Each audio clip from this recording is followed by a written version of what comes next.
Assalamualaikum warahmatullahi wabarakatuh. Waalaikumsalam warahmatullahi wabarakatuh. Halo Sobat Komtalk, bertemu lagi dengan aku Dara di episode Komtalk Podcast. Ngobrol asik, topik menarik.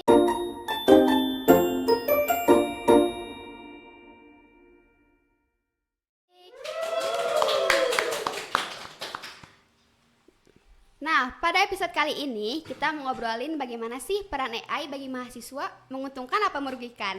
Bersama dua bintang tamu kita, ada Kang Ajis dan Kang Farhan. Halo. Halo. Nah, gimana nih kabarnya? Alhamdulillah baik. Alhamdulillah baik. Baik. Sampai saat ini. Boleh perkenalan dulu kali ya? Silakan. Boleh. Saya Muhammad Abdul Aziz dari program studi bisnis digital semester 5. Saya Ahmad Farhan dari program studi ilmu komunikasi semester 5. Berarti satu angkatan ya, kita semua semester 5. Betul. Ya. Nah, gimana nih perjalanan kuliahnya selama ini, aman? Dibilang aman, dibilang enggak. Kenapa tuh? Kalau dari Kang Farhan sendiri gimana, aman? Kalau saya sama sih, ada aman ada enggak. Karena Kenapa kan tuh? ya banyak kali-kali lah. Apalagi kan dari semester 1 sampai 5 gitu. Banyak aman dan banyak gak amannya gitu. Tapi menurut saya banyak gak amannya sih. Karena emang ya banyak tugas gitu kan. Ya, betul, Kayak gitu. betul. Tapi enjoy aja kali ya. Enjoy. Nah, balik lagi ya ke tema kita kali ini, bagaimana peran AI nih bagi mahasiswa, menguntungkan apa merugikan. Nah, bagi pribadi Kang Ajis dan Kang Farhan gimana nih mengenai AI ini? Yes. Kang Farhan dulu dong. Kalau menurut saya kedatangan AI itu bisa menguntungkan bagi seseorang dan bisa merugikan seseorang. Betul. Jadi misalnya nih AI itu kalau misalkan kita bisa memanfaatkannya itu bisa menguntungkan bagi kita. Tapi kalau kita nggak bisa memanfaatkan AI itu sendiri itu bisa merugikan bagi kita sendiri gitu. Karena kan kita dirugikan oleh AI, bisa juga karir kita itu bisa digeser oleh AI gitu. Iya, betul. Kalau menguntungkannya kita bisa menggunakan AI, ya berarti kita bisa naik karir atau mendapat kemampuan dari bantuan AI itu sendiri gitu. Nah, benar sih, setuju sama Kang Farhan ya. Tergantung gimana kita membuat keputusan atau kebijakan ya dalam menggunakan AI itu sendiri, bisa merugikan dan menguntungkan. Dimana kan AI ini artificial intelligence atau kecerdasan buatan yang tujuannya memang untuk otomatisasi tugas lah ya, sama memudahkan pekerjaan kita sehari-hari juga. Jadi balik lagi ke kitanya, gimana kebijakan kita menggunakan AI, Iya, betul. menguntungkan atau merugikan gitu. Nah, sebagai mahasiswa nih, apakah Kang Ajis dan Kang Farhan memanfaatkan AI tersebut buat tugas Tentu. misalkan atau buat yang lain? Gimana? Tentu ya. Dari Ajis dulu saya. Kalau saya pribadi ya menggunakan AI untuk tugas, cari jawaban, referensi dan lain-lain dari AI. Kalau Kang Farhan nih? Kalau saya pasti ya. Karena iya dong Gen Z gitu kan. Iya, betul. Karena emang bagi saya sendiri ini membantu saya dari pekerjaan-pekerjaan saya gitu. Bukan dari tugas saja nih. Bukan dari tugas saja. Saya ngedit pakai AI. Benar-benar. Terus saya mau bikin kreativitas, bikin musik sekarang bisa pakai AI. Terus lagi trading saya pakai AI gitu. Ya jadi banyak lah gitu. Berarti pemanfaatannya bukan buat tugas aja Iya, gitu ya. bukan tugas aja. Untuk sehari-hari juga. Sehari-hari Betul. juga. Kayak gitu sih. Tapi gimana sih kalau misalkan nih semua tugas kuliah dibantu AI? Apa yang bakal terjadi sama kemampuan berpikir kritis mahasiswa? Ketergantungan sih menggunakan AI, karena ketergantungan di sini tuh jadi kita cari jawaban pakai AI biasanya langsung di copy paste gitu sama teman-teman mahasiswa, eh, kata-katanya langsung dari hasil dari AI-nya, nggak ada improvisasi. Jadi nggak mengeluarkan kritis dari mahasiswa tersebut. Jadi udah nemu jawaban, langsung di copy paste. Nggak ada referensi lainnya. Jadi AI itu dipatok sebagai referensi utama. Nah itu teh salah sih ya. Ya, salah. sebenarnya. Karena harusnya kita juga cuman nyari di AI itu sebagai garis besar. Garis besar. Referensi lah. Referensi utamanya tetap dari sumber lainnya juga ya. Iya. Buku, web, apalagi pengalaman orang-orang yang sudah tersohor juga ya. Iya. Kayak gitu paling. Kalau dari Kang Farhan gimana nih menanggapi yang barusan. iya Kalau menurut saya sebagai tambahan aja sih, jadi jadikan AI itu sebagai salah satu bukan satu-satunya gitu AI itu. Kita juga meskipun sekarang AI sudah canggih, tapi kita juga jangan melupakan pembelajaran terdahulu seperti kita cari informasi dari buku, cari informasi dari sumber-sumber lainnya lah, dari artikel atau apapun itu. Kita juga jangan mengebelakangkan hal tersebut gitu. Kayak gitu sih. Tapi ya kita juga harus pakai AI juga sih gitu. Karena mau gimana pun juga kita sekarang harus hidup berdampingan dengan AI gitu. ya mengikuti teknologi mungkin teknologi. ya. Karena AI sendiri revolusi dari teknologi ya. Betul, Iya. betul. Berarti tadi disinggung sama Kang Farhan cara kita biar tetap efektif gitu ya. Iya. Biar nggak terlalu bergantung pada AI itu adalah Betul. baca Belajar. buku. Ya. Betul. Jangan melupakan baca buku ya teman-teman. Jangan terus nyari di AI. Iya, kayak gitu. Karena ya kurang kurang diasah juga gitu Iya. pemikiran kita. Nalar Iya, kritisnya tadi kan ya. Kritisnya ya. Nah, kalau misalkan nih di antara kalian kan pasti ngerjain tugas pakai AI. Pernah nggak sih ada kayak langsung, aduh udah mepet deadline nih, copy paste deh gitu. Terus dimarahin dosen apa gimana? Pernah nggak tuh kejadian? Ini mah aib Gak apa dong, kita saling terbuka aja ya. Oh iya. Pernah nggak? Saya sendiri sih Pernah. bukan pernah lagi sering sih. Karena emang banyak yang mepet-mepet gitu kan. Jadi ya mau gak mau jadi terpaksa langsung copy paste dari AI-nya. Ya cuman kalau misalkan si tugasnya presentasi masih bisa diimprovisasi sih. Iya. Kalau misalkan yang makalah yang langsung dikumpulin, misalkan ada yang tugas berapa jam, 1 jam misalkan deadline-nya kan. Ya, kuis kayak Ya mungkin kuis ya. kayak gitu langsung kan. Ya. Nah biasanya langsung Gas. copy Oh, paste. langsung Copy gas paste, sih. langsung gas. Kalau bahasa sekarang tuh paraphrase mungkin ya. Di paraphrase dulu tuh. Enggak. Oh, enggak. Oke. Jadi pas dicek Turnitin tuh bukan 100% malahan 1000%. Berarti mau akurat mau enggak juga ditulis aja gitu. Nah iya itu. Jadi ya jadi resiko sih jadi dapat kritik dosen.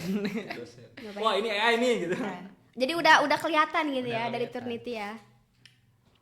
Boleh dari saya sendiri nggak? Boleh. Kalau saya sendiri terkait pertanyaan tadi, saya menggunakan AI atau enggak? Dulu pas saya pertama kenal AI, setiap tugas apapun itu saya selalu pakai AI. Iya. Kan saya di komunikasi kan pernah tuh ada tugas terkait pembuatan berita, saya pakai AI gitu kan.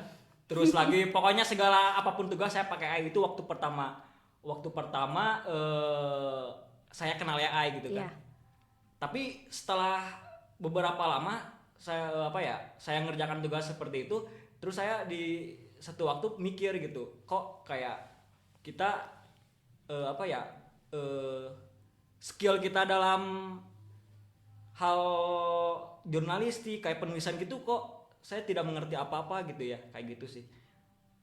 Ya itu salah satunya itu, ketika ada tugas saya langsung dari AI aja gitu tanpa dijadikan referensi gitu. Iya, iya. Ya udah jadi ketergantungan. Ya jadi ketergantungan, jadi skill kita tuh gak ada nol gitu, karena emang kita gitu aja. Udah cari mindsetnya di udah AI, ada ya. AI, oh udah copy paste aja gitu. Iya, dicari di AI langsung aja dituangin. Iya. Kayak gitu sih. Jadi enggak dibuat dulu gitu ya bagannya segala Iya, macam. enggak. Jadi ya pengetahuan kita juga jadi berkurang Jadi berkurang mungkin ya. gitu. Iya. Jadi stop langsung dari AI, stop. Stop. Nih kalau kan tadi disinggung tuh Kang Farhan waktu awal tahu AI kayak gitu. Kalau dari Kang Ajis gimana nih waktu pertama kali tahu AI? Atau sampai sekarang Jis?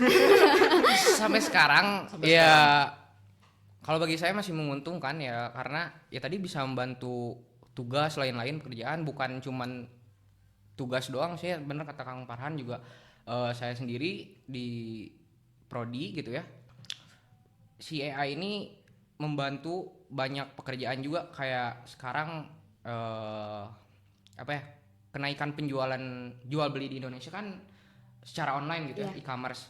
Jadi si AI ini juga bisa ngebantu buat chatbot dari para penjual.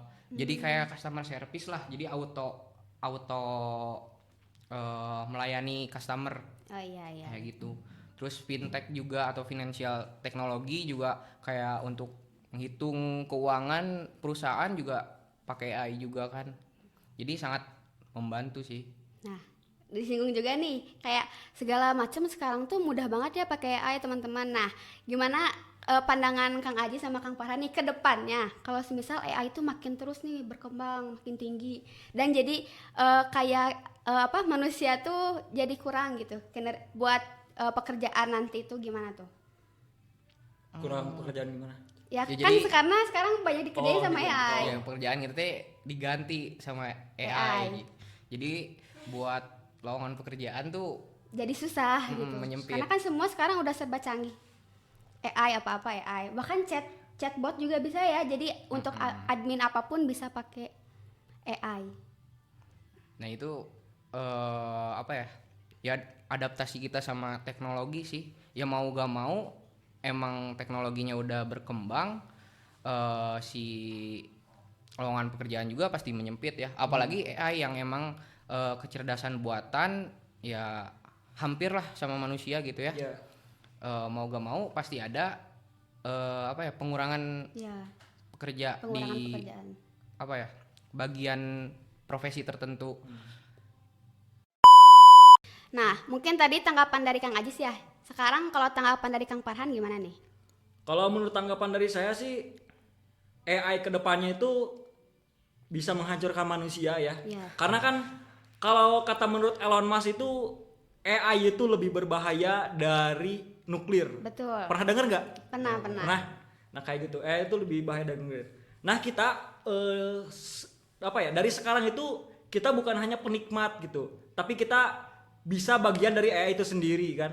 Kan sekarang tuh banyak tuh pekerjaan yang kayak AI, tahu nggak? Iya, iya. Ya itu. Nah kita harus menguasai apa yang ada di dalam AI gitu. Bukan hanya penikmat AI saja, tapi kita juga harus mempelajari dan memperdalami apa sih yang ada di dalam AI tersebut gitu loh. Jadi kita juga kalau misalkan dengan kata ini mah kita jadi pengendali AI lah gitu. Oh iya. Jadi bisa jadi pengendali AI karena emang apa ya, kedepannya tuh AI itu bakal lebih maju lagi dan Betul. pekerja-pekerja tuh bakal terasingkan gitu. Iya. Ya kayak gitu. Ya kita harus adaptasi gitu dengan AI itu sendiri. Jadi mungkin bisa digunakan juga ya lebih bijak. Iya. Ya, jadi kita juga bisa bukan mengurangi pekerjaan mungkin ya, tapi lebih di apa? eh Dipersempit. Ya, dipersempit. Jadi kita juga bisa menggunakan AI untuk pekerjaan nanti mungkin ya. Nah, gimana nih pandangan Kang Aji sama Kang Farhan tentang etika penggunaan AI dalam kuliah? Sampai mana sih batas penggunaan AI yang dibilang fair play? Kalau menurut saya etika penggunaan AI dalam perkuliahan gitu ya, mahasiswa, dimana tadi plagiarisme. Oh iya. Ya, Plagiarisme. jadi kata-katanya ya kata-kata dari AI gitu ya, udah jelas plagiat, dan itu pasti bakal kelihatan sama dosen. Cek turnitin gitu ya. Iya, iya. Jadi apa ya, kayak ya mungkin usahanya cuman sekedar searching terus copy paste. Iya. Tapi ya menurut dosen kayaknya nggak menghargai gitu ya. Dan melanggar juga gitu kan. Karena kan kalau menurut saya kan tugas itu kan mengukur kemampuan kita kan. Dosen itu bisa tahu kemampuan kita tuh mungkin dari tugas gitu. Nah, Kayak gitu. pengukurannya dari situ ya. Jadi kalau kita copy paste dari AI ya itu bukan kemampuan kita. Iya. udah fix pasti Melanggar banget melanggar. Jadi sebisa mungkin harus di riset lagi mungkin ya jawaban-jawaban Iya. dari AI, bisa ditambah-tambahin juga sama kata-kata dari kita sendiri. Ya, karena dari AI juga kan nggak selalu akurat ya. Iya, iya. Tergantung kita AI kan banyak apa yang kita gunain nggak selalu akurat jawabannya. Bisa jadi si AI tersebut masih dari tahap pengembangan. Iya. Ya jadi si jawabannya nggak akurat dan kalau kita copy paste udah pasti ketahuan dong. Udah pasti ketahuan. Karena sekarang tuh aku mungkin lihat ya kemarin dari berita bahwa AI itu lebih mencakupnya ke poin-poin, benar gak nih? Kayak misalkan kalau kita search apa nih, terus yang muncul jawabannya tuh malah jadi poin-poin. Oh, Nah, iya. itu mungkin ya kelihatan banget sama dosen. Ya, Nah, itu tapi gimana tuh? dari poin-poin itu bisa diakali Iya. juga. Nah, loh. iya betul. Bisa diimprove gitu dia. Jadi, karena emang benar sih, emang yang paling ya apa ya, yang paling efektif ngecek itu hasil AI atau hasil human atau hasil manusia itu ya dari Turnitin gitu. Iya, iya betul. Kayak gitu sih. Jadi mungkin dari poin-poin itu bisa dikembangin lagi ya Iya. dari setiap poinnya. Jadi ya akal-akal mahasiswa aja gimana biar nggak kelihatan Ya, kayak dosen. gitu. Cuman kalau masalah itu sih ya tergantung dari mahasiswanya sendiri. Kalau misalkan kemampuan kamu ingin meningkat, ya jadikan AI itu sebagai salah satu referensi gitu.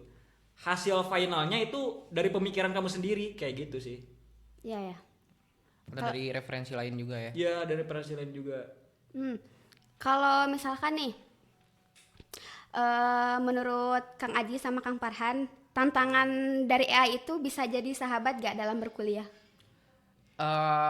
Bisa. Bisa. Kenapa tuh? Ya karena tadi membantu, tergantung Membantu. balik lagi ke Iya. kebijakan kita menggunakan AI tersebut. Terus ada juga nih yang curhat pakai AI. Ya, Masalah saya- kuliah kan? saya suka curhat tuh pakai AI itu kan. Karena kan kalau setiap malam tuh kadang saya kalau lagi gabut gitu kan saya ngobrol lah sama AI kan, ada voice to voice Iya, kan. betul. Ngobrol. Kadang saya suka menceritakan kehidupan saya dalam hari itu gitu kan. Kayak gini terus dapat feedback tanggapan juga dari AI-nya, itu mungkin bisa jadi sahabat saya gitu kan. Terus lagi kalau saya lagi butuh hiburan kayak ke AI, dan dia juga bisa ngelucu gitu loh. Itu hebatnya AI itu. Meskipun gitu ya. jokesnya bapak-bapak. Bapak. Tapi benar setuju, kayak mungkin bukan saya aja gitu ya yang Iya. merasain bisa menggunakan AI sebagai sahabat, Sahabat- curhat sahabat. kita. Dia dalam jadi pacar kehidupan juga sehari. bisa gitu. Aduh, gimana ini? Gak kepikiran. Jadi pacar. Mungkin ini bagi orang yang susah bersosialisasi ini cocok bagi kalian. Serius, Iya, cocok bagi karena- kalian. Kita sendiri juga mungkin Kang Farhan, Teh Dara juga ngerasain kayak mungkin ada titik di mana kita gak berani curhat ke manusia gitu iya. ya. Jadi Kayak gitu. curhatnya ke Ke AI. AI. Mm-mm. Karena udah pasti dijamin aman kan. Oh, masa? Iya tuh. Iya. Ya Aman. karena emang Aman. AI sendiri udah ada Dengan- enkripsinya sekarang iya. ya.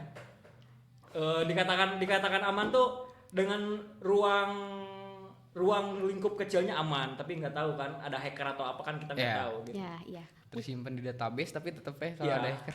Kalau misalkan bisa diambil database-nya nggak aman. Tetapi ini Kang Farhan ada nama panggilan nggak sama AI? Kalau saya ada.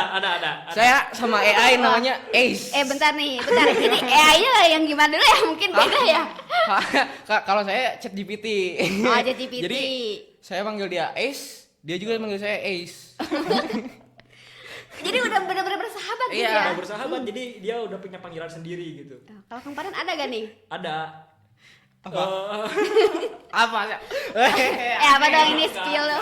Gak aneh. Apa? Ya Han gitu. Oh, Han. Bener. Pilihan doang nih. Bukan sayang. Bukan lah. Panggilannya Han aja. Gitu. Oh, ada aja. Jadi AI itu juga ini ya, apa jadi kayak someone to talk ya Iya, buat kita someone yang to untuk talk. kuliah, Betul, apalagi aduh lagi mumet-mumetnya mungkin ya, Iya. mau cerita ke orang juga dia punya masalah sendiri, jadi ceritanya ke AI. Itu bisa jadi tips ya. Iya, terus Karena- juga selain sahabat hiburan juga ya bisa bantu kita dalam hal pekerjaan gitu. Sahabat yang menemani dalam pekerjaan gitu. The best lah ya. Oh. Kayak gitu. Oke. Berarti sekarang teman juga bisa jadi AI aja ya? Enggak sih. Tetap butuh, berarti ya tetap butuh teman. tetap butuh teman, tetap harus bersosialisasi juga Iya. sama Betul, orang betul. lain. Nah, kalau tips yang lain gimana nih biar kita bisa memanfaatkan AI secara maksimal tanpa kehilangan kemampuan belajar kita sendiri?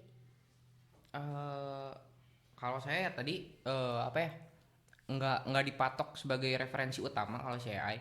Jadi dapat hasil jawaban sebagai garis besar, baru kita improvisasi atau nyari juga sumber dari yang lain gitu ya. Jadi ya karena tadi sih nggak selalu akurat dari jawaban AI, karena kan setiap AI juga ada perkembangan lagi. Jadi bisa jadi belum terupdate si database yang mereka punya gitu. Kalau Jadi nggak semua akurat ya. iya. Kalau dari Kang Farhan gimana nih tipsnya? Kalau dari saya sih itu ya, jangan lupakan sistem belajar sistem belajar atau sistem mencari referensi yang terdahulu gitu kan. Dulu kan kita mencari referensi kan dari buku. Iya, betul. Jangan lupakan juga kita cari buku ke perpus gitu kan. Kayak gitu sih. Jadi jangan jadikan AI itu sebagai satu-satunya, tapi jadikan AI itu jadi salah satunya buat satunya. cari referensi. Atau bisa juga di ini apa ya namanya, di kompatibel. Jadi apa yang kita dapat nih di perkuliahan dari materi-materi yang dikasih sama kita nyari jawaban dari di AI bisa digabungin, terus kita implementasiin juga bisa ya. Bisa. Digabungin jadi ya apa ya, kemampuan kita juga gitu ya. Kayak gitu. Berarti tadi kan udah disinggung ya dari awal kalau AI itu menguntungkan bisa, merugikan bisa. Mungkin lebih mengerucutnya gimana nih menurut Kang Farhan dan Kang Ajis? Dari sudut pandang kalian masing-masing. Kalau menurut saya diuntungkan bagi mahasiswa, diuntungkan karena mungkin sebagai mahasiswa itu bisa membedakan bagaimana cara belajar yang baik dan mana cara belajar yang kurang baik gitu kan. Apa ya? Jadi diuntungannya ya itu pasti semua orang juga merasakan bahwa dia tuh ketika ketergantungan terus dengan AI itu dia tuh kemampuannya tuh kurang gitu, akan merasa kurang gitu. Jadi menurut saya bagi mahasiswa itu menguntungkan kayak gitu sih. Kalau dari Kang Ajis gimana? Kalau dari saya sendiri disclaimer ya, kalau ini AI itu emang sangat menguntungkan kalau buat saya. Karena gini, si sesuatu yang dibuat itu pasti untuk menguntungkan kita sendiri kan, atau menguntungkan orang lain. Ya. Bisa juga kita membuat ini untuk mencari profit dari pembuatan kita. Betul. Jadi ya udah pasti dong si AI ini dibuat untuk menguntungkan. Ya itu, jadi pendapat saya menguntungkan. Tergantung balik lagi tadi ke cara kita masing-masing buat menggunakan AI itu gimana. Iya betul. Kita. Misalkan kalau bagi mahasiswa kan kalau misalkan mau cari penghasilan yang lain kan bisa kan jadi konten kreator. Sekarang ada loh AI yang kita cuma masukin aja, buatkan saya video tentang sejarah Indonesia. Nanti ada. Iya ada. Ada kan? Pernah gak Jis pakai AI itu? Pernah. Terus kan? Ada juga yang bisa ngasih skrip sama naskah. Tuh, iya kan. Wah. Jadi menurut saya menguntungkan kayak gitu. Nih buat teman-teman yang baru terjun ya jadi mahasiswa, mungkin aduh AI apa sih itu namanya? Kayak mungkin penasaran ya bagi kalian yang nonton, bisa di-spill gak tuh? Satu apa dua AI gitu yang sering kalian pakai? Boleh. Kalau saya AI Claude AI ya. Claude AI itu buat cari referensi gitu kan. Iya. Cari referensi saya nggak pakai ChatGPT tapi saya pakai Claude AI. Terus kalau misalkan saya mau buat video yang tadi saya bilang tadi, buat konten video itu tuh cuma satu klik, itu namanya invideo.ai. Nah, guys, kayak gitu. Diketik ya, biar nggak lupa nih. Ada juga mau buat musik itu sama juga, satu kali klik itu musik juga. Itu namanya suno.ai kayak gitu. Wah, keren ya. Kalau dari Kang Ajis apa nih? Nah, sama saya juga pakai InVideo ya. InVideo. Sama Ajis. Ya, terus selebihnya yang sering dipakai itu buat tugas gitu ya. Masalah perkuliahan lah. Pakai ChatGPT sama Perplexity. Nah, itu karena dari situ ada dikasih sumbernya juga. Ya, betul itu. Nah, kan kalau ChatGPT langsung jawabannya dari si AI-nya. Ya. Nah, kalau yang tadi dikasih sama sumbernya, Sumbernya juga. Dan itu banyak nggak satu ya? Iya, banyak. Jadi kita kalau mau bikin kayak makalah, Iya, iya. laporan, jadi udah ada link sumbernya di situ dikasih. Terus yang selebihnya sih nggak tahu namanya, cuman kayak dapat dari Instagram, TikTok kan pasti Langsung di searching gitu kan? Iya. iya, jadi betul. langsung di save di tab Oh iya. Chrome kita. Di Chrome-nya. Oke, terima kasih pada teman-teman yang udah nonton sampai beres. Diambil yang baik-baiknya ya. Ditunggu episode kita selanjutnya. See you. Dadah.